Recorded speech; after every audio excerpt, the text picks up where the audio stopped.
What is up? It is Maximus MMA. Bring you a quick rant here about a situation that's recently transpired in the UFC. And I say recently, but it's been going on far too long. And this is a true opportunity. I feel like now is like then is now and now is then, right? For the UFC to finally lay down that goddamn law when we've got people like Mr. Yair Rodriguez who will pop up on the screen here. Look, he's a disgrace. Okay, we're going to take a little bit of a brief dive into Yair Rodriguez and the way that he has been able to essentially never fight or have a meaningful win in the last 5 years, but somehow he's ranked in the top 5 of featherweight every single week that they update the rankings, right? Now, as a slight asterisk to that, they did just come out with the Meta Apex rankings where activity is weighed in, right? And Yair Rodriguez is not ranked in that particular list, right, as of the recording. However, he was getting a humongous opportunity as we scroll down to face Chin Silva in, I believe it was the main event of UFC Noche. So it's like, sure, he wasn't ranked by the UFC because I think they're weighing the Meta Apex rankings higher than the media rankings. But like, again, what do the rankings even mean if you're going to get a main event spot against Chin Silva, who outside of a loss to Diego Lopez, which was my fight of the year last year, is one of the most streaking guys in the UFC and clearly a guy they want to push. Now, maybe that's why this fight was made, right? Maybe that's why they think, look, let's take whatever we can squeeze the rest of the juice out of Yair Rodriguez and put it into Chin Silva. But what happens? Yair Rodriguez ducks him again. It's absolutely ridiculous the way that this is able to transpire. I mean, Rodriguez's injury, right? He probably did release what the actual injury was. I don't really know. I don't really care. It's all bullshit. This guy is going to find any reason to sit out, wait around, and do nothing. I mean, if we just look at his last couple fights, right, of Yair, okay, we have the Chin Silva canceling, which makes no sense, right?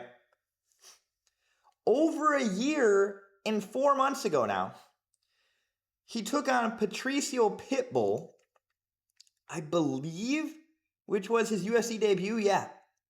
So he takes on a damn near 40-year-old, I guess he was probably 38 at the time, my bad, but a Patricio Pitbull who was far past his best day.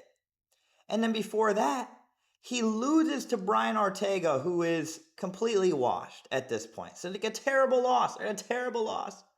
And then before that, when he actually did have a little bit of hype, he goes out against Alexander Volkanovski and gets destroyed. And the craziest part about this that I kind of skipped over is that after he lost to Volkanovski, loses to Ortega, right, about a half a year later, right, we'll give him that, okay? He didn't sit out terribly long for this one.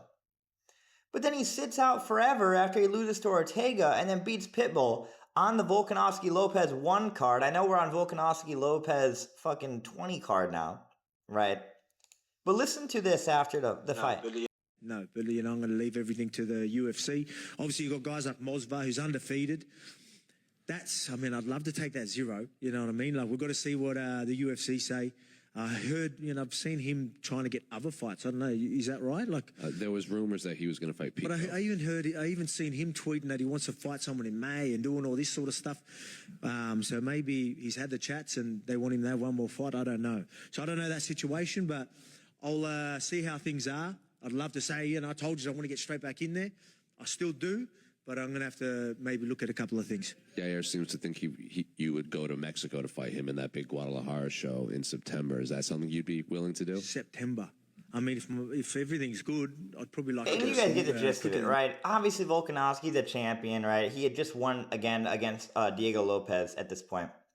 And he's talking about, oh, yeah, bro, I'll go to Mexico and give Yair Rodriguez a rematch.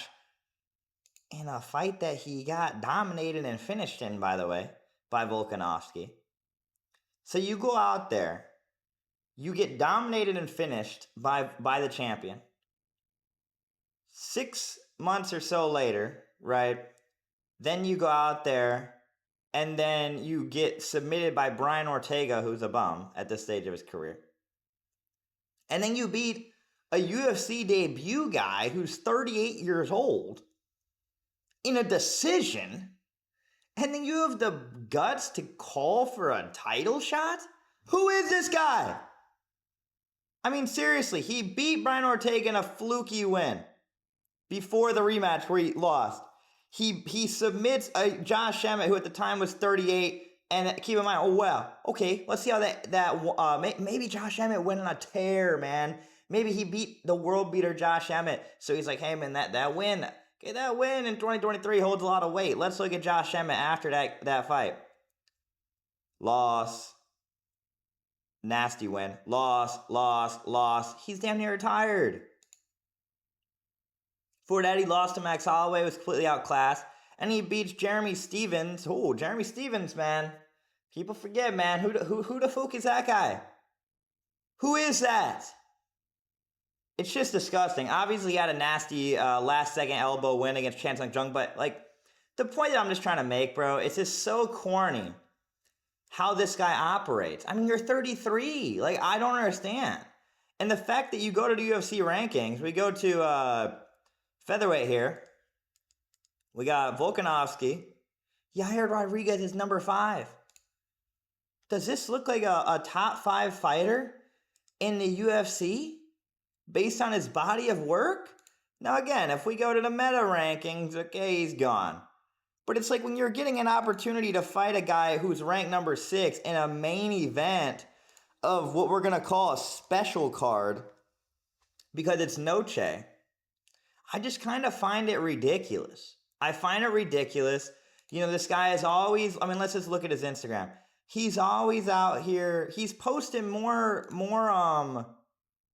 pictures and videos of him out doing bullshit. Okay, he's riding a horse. Now he's laying down on a boat. Now he's at seemingly a World Cup game trying to act like he's somebody when he hasn't been relevant for 5 years. I mean, like, where are the pictures of him training? And oh, look, I scrolled past one. Are you ready? I did it on purpose. Work done, time to perform. He ain't even talking about himself. Like, how insane is that? He literally hasn't fought in over a year, and he makes a post 20 weeks ago, says, hey man, the work is done, it's time to perform. Oh, by the way, not me though. Not me. I'm not the one that's performing. Like, what? What are we talking about, dude? It's just so cringe. And like, I don't know, man. I just really don't understand it. This is an example of a guy. I remember when he was fighting Volkanovski for the first time. And he was talking about, I've been going to freaking these Aztec temples, and I've been praying, and I don't know if that's praying, but like meditating and really trying to find peace. He's training out there. You got Joe Rogan like, man, this guy's next level. He's throwing head kicks on a Mayan steps. You know how many people died there, man? You know how many people got sacrificed there? That's hard shit, dude. Like, it's just so cringe. And what I'm getting at, bro, tell me I'm wrong, bro. Yair Rodriguez probably took some drugs, man, with these people. Allegedly, supposedly, in my opinion. Bro, you see that all the time, bro. These athletes, they take this crazy ashwagandha trips in these foreign countries, and it's just so funny to me because you see that with a lot of like liberal like white women too. They'll be like, I'm gonna go to some random third world country and then do drugs and it's gonna fix my life. Bro, does it ever occur to you, like, when you go to these beautiful countries, again, they're beautiful as far as the landscape, right? The leaves, the trees, the flowers, the mountains, the flowing rivers. But then you look around at the village that these people live in, and do you ever think to yourself, wait a second, these people can't even manage their own life. How the fuck are they gonna save mine? So all I'm saying, man, if you ever thinking about doing some freaking drug addict retreat in a foreign country, save your damn head, bro. Because next thing you know, you're gonna lose it, and you're gonna turn into Yair Rodriguez, who had a real chance to be something great in fighting, and instead, he went from a guy that had a great career, fell short of the title, and then said, you know what, I'm just gonna go trip on freaking drugs with people that play in the dirt all day and are damn near starving to death, and put these beautiful, beautiful markings on their face. I mean, that is a beautiful woman. That is a beautiful woman. You know what I'm saying? Like, look, what are we doing? What are we doing? You know what I'm saying? Like, look, I'm not trying to be that disrespectful, but it's like, what are we doing? Anyway, this shit just pissed me off, bro. Long story short, UFC, cut this man. Cut this man. Send him 2-3 year PFL forget, man. 2-3 year PFL forget. Send him the MVP, MMA, whatever Jake Paul bullcrap is. Get this guy out of the UFC, man. If you're gonna consistently sit around, hold a ranking spot, pull out a fight, and then ruin a UFC Noche card, which I know the tickets are probably insanely expensive for that. Like, I'd imagine.